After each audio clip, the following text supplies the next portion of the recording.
Banyak pertanyaan yang sering timbul di antara umat Kristen tentang identiti dari sebuah karakter misterius Alkitab yang dikenali sebagai Mikael.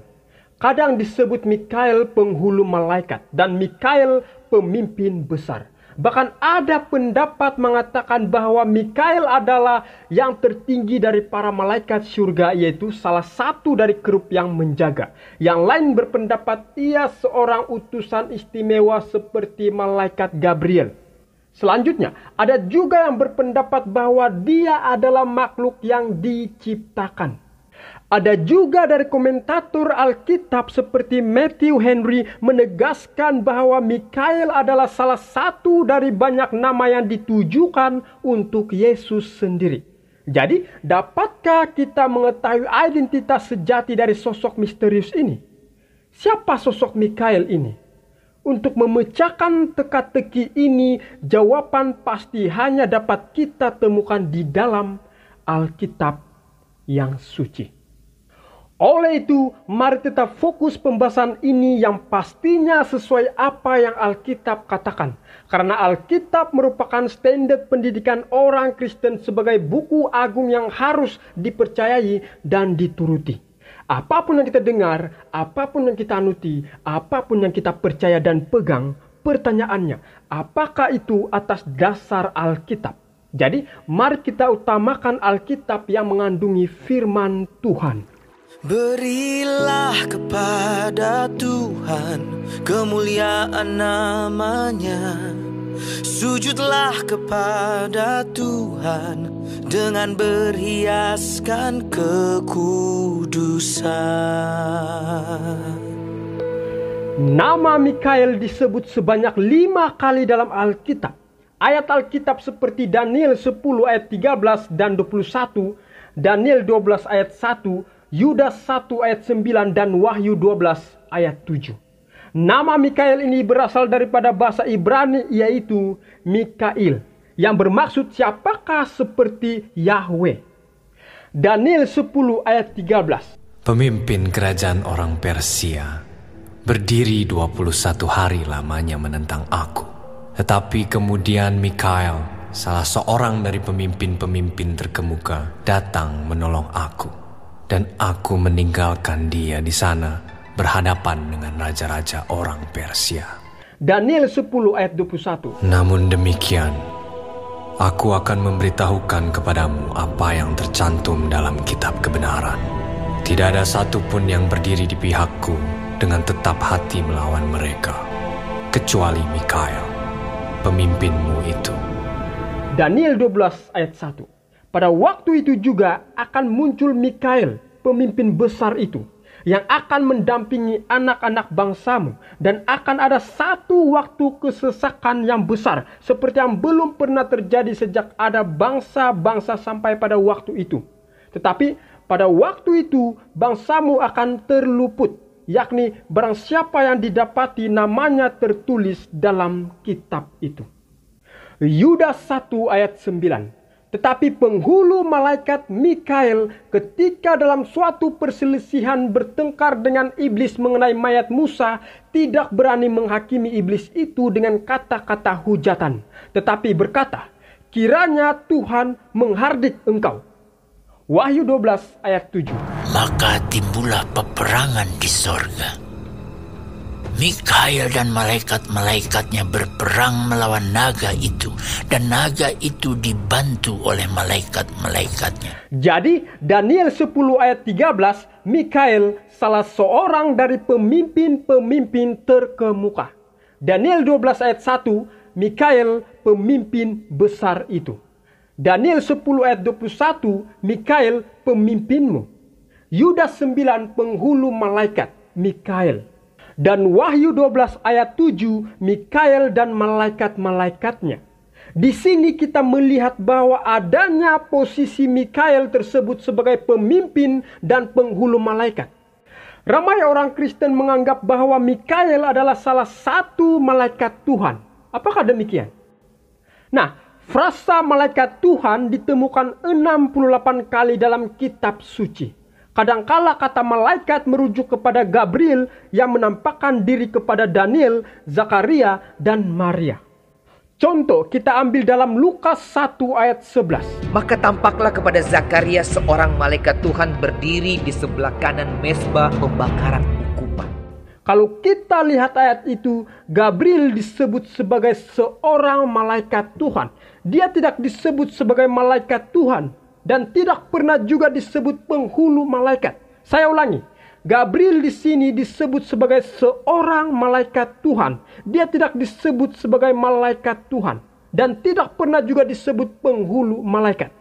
Kemungkinan Gabriel adalah salah satu dari dua kerub berjaga yang menggapi takhta Tuhan. Boleh lihat ayat ini. Jawab malaikat itu kepadanya, Akulah Gabriel yang melayani Allah, dan aku telah diutus untuk berbicara dengan engkau dan untuk menyampaikan kabar baik ini kepadamu. Nah, sebelum kejatuhan Lucifer pernah memegang posisi ini. Lihat ayat ini. Kuberikan tempatmu dekat kerub yang berjaga. Di gunung kudus Allah engkau berada dan berjalan-jalan di tengah batu-batu yang bercahaya-cahaya. Nah, ada yang menarik di sini.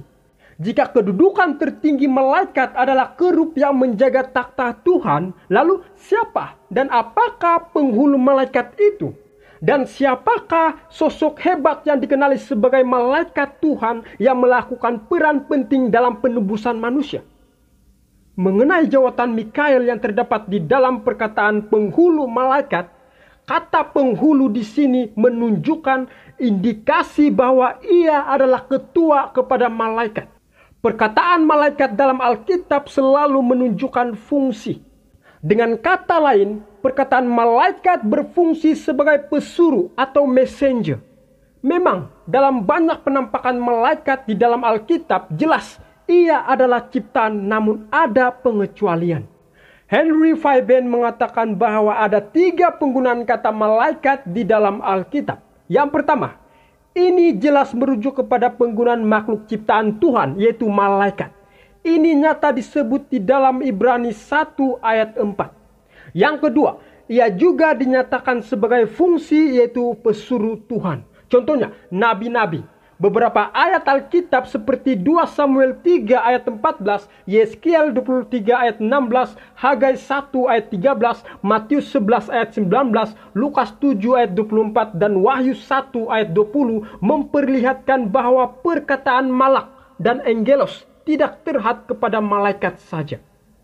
Ketiga, sesetengah ayat Alkitab menunjukkan kepada prawujud Kristus di dalam perjanjian lama dan pengungkapan di dalam perjanjian baru. Mari kita melihat beberapa case di dalam perjanjian lama mengenai Mikael dan prawujud Kristus. Sebenarnya banyak contoh, namun di sini admin hanya paparkan beberapa case saja. Case yang pertama yaitu Musa. Ketika Musa menyaksikan semak duri yang menyala namun tidak terbakar. Lalu malaikat Tuhan menampakkan diri kepadanya di dalam nyala api yang keluar dari semak duri. Keluaran 3 ayat 2. Dan di ayat 4 malaikat ini diperkenalkan. Berserulah Allah dari tengah-tengah semak duri itu kepadanya. Di ayat 6 dia memperkenalkan dirinya lagi. Akulah Allah ayahmu, Allah Abraham, Allah Ishak, dan Allah Yakub. Malaikat Tuhan memperkenalkan dirinya sebagai Tuhan. Case yang kedua, yaitu Israel. Bangsa Israel dipimpin melewati padang gurun oleh Tuhan. Tuhan berjalan di depan mereka pada siang hari dalam tiang awan untuk menuntun mereka di jalan. Dan pada waktu malam dalam tiang api untuk menerangi mereka. Sehingga mereka dapat berjalan siang dan malam. Keluaran 13 ayat 21. Musa kemudian menjelaskan sosok yang memimpin mereka demikian. Kemudian bergeraklah malaikat Allah yang tadinya berjalan di depan tentara Israel. Lalu berjalan di belakang mereka. Dan tiang awan itu bergerak dari depan mereka. Lalu berdiri di belakang mereka. Keluaran 14 ayat 19. Sekali lagi, malaikat Tuhan diperkenalkan sebagai Tuhan. Case yang ketiga yaitu Yosua. Yosua 5 ayat 13 hingga 15. Ketika Yosua dekat Yeriko, ia melayangkan pandangnya, dilihatnya seorang laki-laki berdiri di depannya dengan pedang terhunus di tangannya. Yosua mendekatinya dan bertanya kepadanya, "Kawankah engkau atau lawan?" Jawabnya, "Bukan, tetapi akulah panglima bala tentara Tuhan. Sekarang aku datang." Lalu sujudlah Yosua dengan mukanya ke tanah, menyembah dan berkata kepadanya, "Apakah yang akan dikatakan Tuanku kepada hambanya ini?" Dan panglima bala tentara Tuhan itu berkata kepada Yosua, "Tanggalkanlah kasutmu dari kakimu, sebab tempat engkau berdiri itu kudus." Dan Yosua berbuat demikian. Kebanyakan pentafsir Alkitab menyatakan bahwa ini adalah prawujud Kristus di dalam Perjanjian Lama. Pentafsir Alkitab menyatakan seperti Joseph Benson mengatakan bahwa ini adalah anak Tuhan yang bertindak sebagai panglima bala tentara. Kata kunci di sini adalah panglima tentara yang kita akan lihat rujukan-rujukan ayat Alkitab yang lainnya. Case yang keempat yaitu Gideon. Gideon bertemu dengan malaikat Tuhan di kitab Hakim-Hakim. Sang malaikat memberitahu Gideon bahwa Tuhan menyertainya. Gideon menunjukkan kepada bangsa Israel yang ditindas oleh bangsa Midian sebagai bukti kebalikannya. Lalu berpalinglah Tuhan kepadanya dan berfirman, "Pergilah dengan kekuatanmu ini dan selamatkanlah orang Israel dari cengkeraman orang Midian. Bukankah aku mengutus engkau?" Hakim-Hakim 6 ayat 14. Sepanjang cerita ini, orang yang berbicara dengan Gideon sama-sama dikenali sebagai Tuhan, malaikat Tuhan, dan malaikat Allah. Case yang kelima yaitu Manoah. Hakim-Hakim 13 ayat 16 hingga 18. Tetapi jawab malaikat Tuhan itu kepada Manoah, "Sekalipun engkau menahan aku di sini, hidanganmu itu tidak akan kumakan. Tetapi jika engkau hendak mengolahnya menjadi korban bakaran, persembahkanlah itu kepada Tuhan." Sebab Manoah tidak mengetahui bahwa dia itu malaikat Tuhan. Kemudian berkatalah Manoah kepada malaikat Tuhan itu, "Siapakah namamu? Sebab apabila terjadi yang kau katakan itu, maka kami hendak memuliakan engkau." Tetapi jawab malaikat itu kepadanya, "Mengapa engkau juga menanyakan namaku? Bukankah nama itu ajaib?" Di sini malaikat Tuhan menyatakan namanya melalui soalan, yaitu nama itu adalah ajaib. Paul Kretschmann menyatakan bahwa nama ini adalah bernadakan mesanik. Perhatikan komentarnya. "The great name of the heavenly visitor was Pele. That is, wonderful, the God of wonders." Isa 9 verse 6. Nama pelawat surgawi itu adalah Pele, yaitu ajaib. Tuhan yang melakukan keajaiban. Ini ada dinyatakan di dalam Yesaya 9 ayat 6. Jadi, melihat beberapa contoh case di Perjanjian Lama, kita mendapati penggunaan malaikat di sini merujuk kepada keilahian Yesus Kristus dalam bentuk prawujudnya. Namun, ia bukanlah ciptaan, tetapi pencipta. Jadi, identiti malaikat Tuhan yang dinyatakan di dalam Perjanjian Lama dapat dilihat di dalam kitab Daniel, yaitu Mikail. Bahkan jika kita selidik kata penghulu malaikat, kita melihat kecocokan lain yang menarik di sini.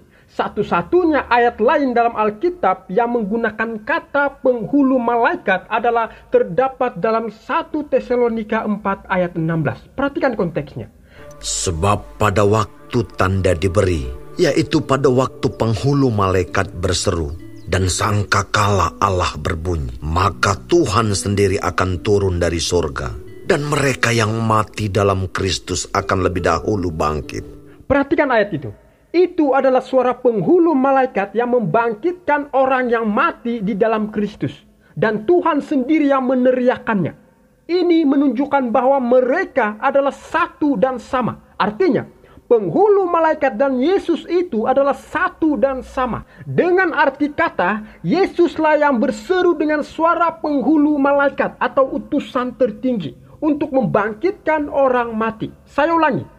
Yesuslah yang berseru dengan suara penghulu malaikat atau utusan tertinggi untuk membangkitkan orang yang mati. Jadi, pendapat yang mengatakan bahwa Mikail itu hanya malaikat ciptaan bertentangan dengan ajaran Alkitab. Karena yang jelas, malaikat tidak memiliki kekuatan untuk membangkitkan orang mati. Hanya Allah yang memiliki kuasa untuk membangkitkan dan untuk memberi hidup. Yohanes 5 ayat 26. Sebab sama seperti Bapa mempunyai hidup dalam dirinya sendiri, demikian juga diberikannya anak mempunyai hidup dalam dirinya sendiri.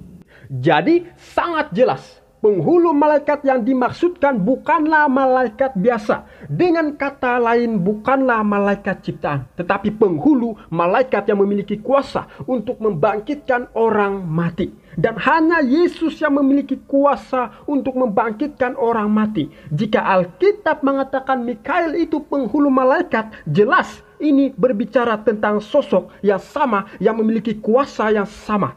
Jadi, Yesus adalah orang yang berseru dengan suara penghulu malaikat atau utusan tertinggi untuk membangkitkan orang mati. Nah, mungkin ada yang bertanya, kenapa Allah disamakan dengan malaikat? Yesus Raja disamakan jadi pangeran.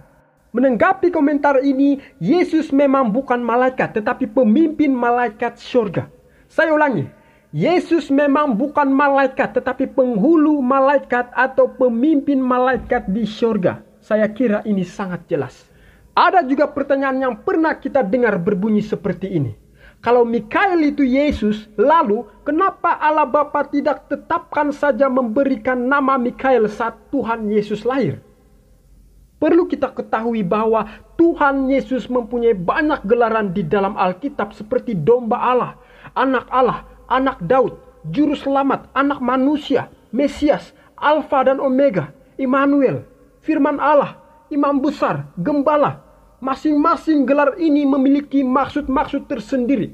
Bahkan di kitab Wahyu saja ada 29 gelar Yesus. Jadi, kalau Alkitab memberikan Yesus juga gelar Mikail yang artinya pemimpin malaikat, tentu kita tidak heran karena Yesus memiliki banyak gelar dalam Alkitab. Jadi, yang perlu kita pahami adalah bahwa Mikail itu salah satu gelar Yesus. Saya ulangi. Yang perlu kita pahami adalah bahwa Mikail itu salah satu gelar Yesus. Gelar yang mengungkapkan bahwa dia adalah pemimpin para malaikat surga. Gelar ini tidak selalu digunakan di Alkitab seperti halnya nama Yesus Kristus. Sama juga seperti gelar-gelar yang lain seperti anak domba, Immanuel, dan lain-lain tidak sering digunakan dalam Alkitab. Bertemu lagi kita di video pembahasan berikutnya. Tuhan Yesus memberkati kita semua. Amin.